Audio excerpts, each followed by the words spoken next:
Aujourd'hui, je vais vous présenter le cours de diphtérie. Bon, pour le plan de cours, l'introduction, l'épidémiologie, physiopathologie, la clinique, le diagnostic, le traitement et la prévention. Bon, on commence par l'introduction. L'introduction, c'est quoi la diphtérie? C'est une toxi-infection due à une bactérie qui est la Corynebacterie diphtheria, ou bien ce qu'on appelle le bacille de Klebsiella. La gravité de cette maladie est liée à le caractère extensif du fausse membrane, lié à l'obstruction des voies respiratoires et à la production de toxines par les isolats porteurs de gènes tox positifs. Parce que c'est pas tous les isolats qui produisent le toxine, seulement pour les isolats qui sont porteurs du gène tox positif. Donc c'est une maladie à déclaration obligatoire, c'est une urgence thérapeutique et épidémiologique. Pour la durée d'incubation est très courte, elle se manifeste par des angines ou bien essuration cutanée à fausse membrane et pour les complications, c'est surtout l'obstruction du larynx par atteinte toxique et atteinte myocardique et donc les complications liées à l'obstruction du larynx due à fausse membrane ou bien complications toxiniques dans du myocardite et des atteintes neurologiques. La majorité des isolats sont des gènes de tox négatifs responsables des atteintes orales, parfois fausse membrane et les atteintes cutanées, mais sont moins graves. Donc la gravité liée à la sécrétion de toxines.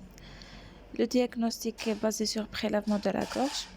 Le traitement, c'est la sérothérapie rapide, donc sans atteindre le résultat de la boue, parce que la sérothérapie active sur le toxine circulant.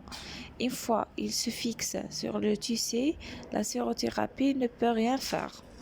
La prévention repose sur la vaccination collective, permettra la disparition de la circulation des isolats tox positifs et remplacée par des isolats tox négatifs. Et l'antibiotique active sur le germe et non pas sur le toxine. On passe à l'épidémiologie. Pour l'épidémiologie, l'agent causal, Corynebacterie diphtheria, est une bacille gram-positive se disposant sous forme de petites bâtonnets réalisant un aspect de palissade. Le produit de exotoxine possède une affinité particulière pour les cellules nerveuses myocardiques voire rénales. Donc, le Corynebacterie diphtheria est une bactérie presque exclusivement humaine. Pour le réservoir, c'est la gorge du malade, ou bien convalescent, ou bien porteur sain. Le porteur est entre 3 à 4 semaines. La contagiosité apparaît dans la période d'incubation, max de début de l'infection, et persiste 4 à 6 semaines, voire des mois et des années. La transmission directe facilement à partir de gouttelettes de buffleuse ou bien indirecte à partir des objets et des aliments souillés. La transmission s'effectue à partir de lésions cutanées chroniques. La répartition, donc la généralisation de la vaccination a permis l'éradication des infections liées à Corynebactrie diphtérie tox positive et sa circulation et sont remplacées par des isolats tox négatifs. Donc qui est responsable des infections cutanées orales, parfois fausse membrane, mais moins graves. Donc c'est ça pour le côté épidémiologie. Actuellement, il n'y a pas de diphtérie chez les enfants et chez les adultes de 25 à 40 ans. Donc l'épidémie actuellement il touche beaucoup plus les sujets âgés. Et l'épidémie en Algérie en 1995, on a eu 1900 cas, centrés beaucoup plus à Julfa et Tipaza. On passe au chapitre physiopathologie. Donc, après la pénétration, soit par voie cutanée ou bien respiratoire, la bactérie multiplie au niveau de ce site et provoque des fausses membranes extensives. Et par la suite, pour les souches tox positives, il produit un exotoxine. Cette toxine fixe les cellules nerveuses, myocardiques et rénales et exerce son pouvoir pathogène par l'activité de ADP ribosylante. Donc la gène est portée par un bactériophage bêta et s'intégrer au niveau du chromosome de la bactérie. Donc il n'est pas toujours exprimé in vitro, d'où le test de ALK négatif. Donc la maladie n'est pas immunisante. On doit, avant de sortir de malade, vacciner le malade avant de le sortir. Pour la clinique, on a l'angine diphtérique commune et on a les complications précoces et les complications tardives. On commence par l'angine diphtérique commune, donc l'incubation est courte, inférieure de 7 jours. Le début est progressif, peu fébrile avec des dysphagies et des malaises, des amygdales un peu tuméfiées, rouges, avec de petites taches opalescées, ce qu'on appelle la pellicule de Bretton. Donc son traitement, la guérison rapide sans séquelles, et avec traitement la guérison rapide sans séquelles, et son traitement il peut passer à la phase d'état. Donc la phase d'état caractérisée par la dysphagie minime ou l'absence minime bien absente, avec une pâleur asthénie, fièvre de 38, le pouls plus marqué que l'implique de la température, albuminurie inconstante. À l'examen physique, on trouve de fausses membranes caractérisées par la face interne de l'amygdale bilatérale, le plus souvent brillante, blanc nacré, lisse, régulé, le bord net, arrondi ou sinueux, puis jaunâtre, le vide d'ivoire. La surface moins régulée, il a 4 caractères fondamentaux. Premier caractère, adhérente ou lisse,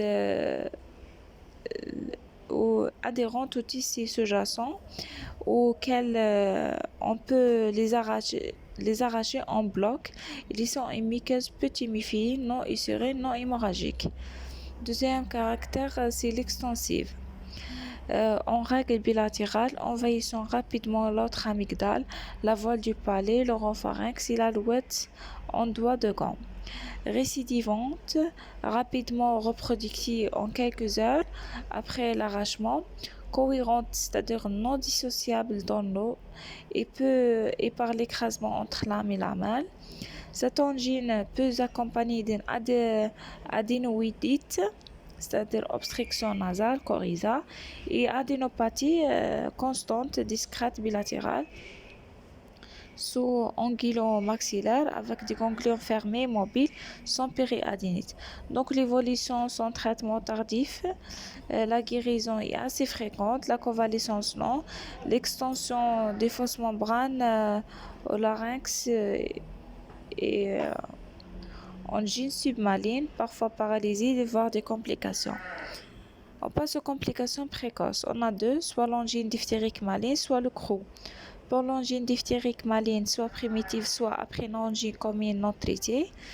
Donc les signes de malignité réalisés, le syndrome de Malin, associé à altération de l'état général, fébrile à 40 ou bien hypothermie, pâleur intense, défaillance circulatoire, c'est-à-dire tachycardie, hypotension, froideur et cyanose, diarrhée, vomissement et oligurie avec albuminurie importante et surtout une hyperazotemie. C'est un élément de mauvais pronostic. Tendance hémorragique, épistaxis, la gingivorragie, purpura équimose. À l'examen, on trouve des fausses membranes recouvrant des amygdales qui sont grisâtres avec des taches hémorragiques, fitides, reposant sur du muqueuses odimacées et surées. Leur surface est régulée irréguliers et nécrosés, très adhérentes, se détachent difficilement, épaisses, très extensives, dysphoniques, associées à une dysphonie, dyspnée. Coryza prend l'aspect de rétinite hémorragique, des adénopathies satellites bilatérales. Souvent douloureuses, constituent ce qu'on appelle le coup procospilaire. L'évolution grave malgré un traitement précoce bien conduite, mortelle avec collapsus ou syncope en 2 à 3 jours, soit une asphyxie. Parfois l'évolution est subaiguë, une asynie, tachycardie. Donc pour le deuxième complication précoce, c'est le croup diphtérique, évolue en 3 phases. La phase dysphonique, donc le débit est insidieux. Dans le premier temps, c'est caractérisé par un tout et voix rauquée. Puis deuxième temps, le tout rauqué et le voix éteinte. Et dans le deuxième temps, le tout et le voix éteinte, les deux. Les signes toxiniques asthénie, pâleur, tachycardie, fébrile. À la laryngoscope, on trouve fausse membrane volumineuse, tuméfiée et épiglotte obstruée. La phase dyspnéique, la dyspnée laryngique type bradypnée inspiratoire avec un cournage et tirage. Et la phase asphyxique sur dyspnée permanente et reproduit des crises paroxystiques et des accès de suffocation. Pour les complications tardives sont myocardite et les paralysés diphtériques et parfois d'atteinte rénale. La myocardite, complication toxinique majeure, fréquente et grave, survient dans le cadre de syndrome malin de Marfan, accompagné en règle une insuffisance rénale et une protéinurie. Cliniquement, on trouve une tachycardie persistante au-delà du 10e jour, pâleur et asthénie, hypotension, voire collapsus, assourdiment du bruit du cœur, insuffisance ventriculaire gauche, caractérisée par bruit de galop, hypatomégalie, OAP et des rats crépitants. À l'ECG, on trouve tous les aspects, troubles de rythme, des tachycardies, fibrillation, et troubles de conduction BAV, bloc de bronche, troubles de repolarisation T-négative, sous-décalage, allongement de Kitté. Biologiquement, on trouve une élévation de LDH et CPK et transaminase. Les facteurs de mauvais pronostic, l'apparition précoce avant le 5e jour et taux élevé de transaminase.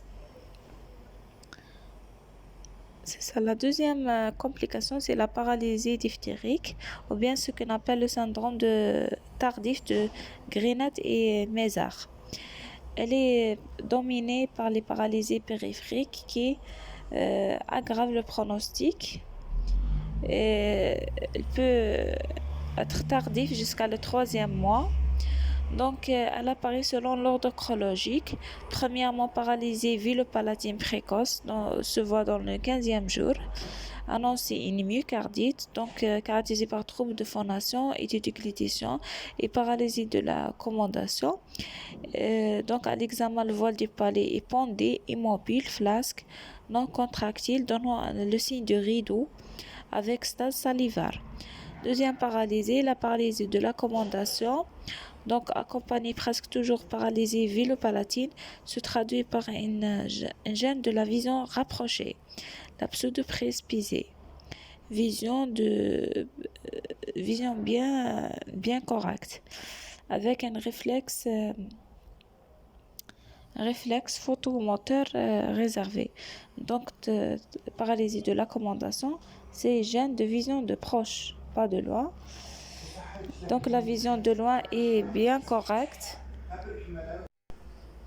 Donc troisième paralysie, c'est paralysie des muscles de larynx et du pharynx, succédée de la paralysie du voile de Pareille, caractérisée par voix rauque et des troubles de déglutition, sa gravité et la bronchopneumonie d'inhalation. Puis paralysie des muscles respiratoires aggravée en raison de détresse respiratoire, paralysie des membres plus tardivement après 30 jours, donc diffuse extensive. Donc, elle donne de tableaux de polynévrite sensitive ou moteur, flasque et périphérique.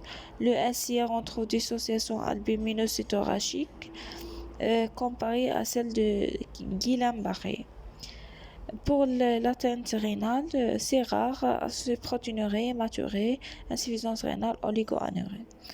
Donc, avant de passer au diagnostic, on dit que le diphtérie peut donner d'autres localisations, donc surtout cutanées, souvent co-infectées avec le streptocoque pyogène ou bien Staph aureus. Donc la présentation du fausse membrane est identique. Autre localisation oculaire, articulaire, génitale, des formes de bactériémie possibles. Pour les formes les isolatox négatifs sont cutanées, orales, fausse membrane, et parfois systémiques, bactériémie, endocardite et arthrite. On passe au diagnostic. Donc, les arguments épidémiologiques, le vaccin protège contre les toxines, pas les fausses membranes. Donc, le sujet vacciné peut faire des fausses membranes, mais sans paralyser ni atteinte myocardique. Donc, on ne trouve jamais un cas isolé, toujours c'est une épidémie parce que c'est une maladie très contagieuse et d'incubation courte. Cliniquement, les arguments cliniques, le début progressif, angine, des signes toxiniques et albuminurée. Pour les arguments paracliniques, on fait prélèvement de la gorge, prélèvement de la fausse membrane, effectué en urgence. Donc, l'examen direct ensemencé en milieu spécifique riche en potassium. On trouve la bactérie donc caractérise les pousse entre 6 à 18 heures.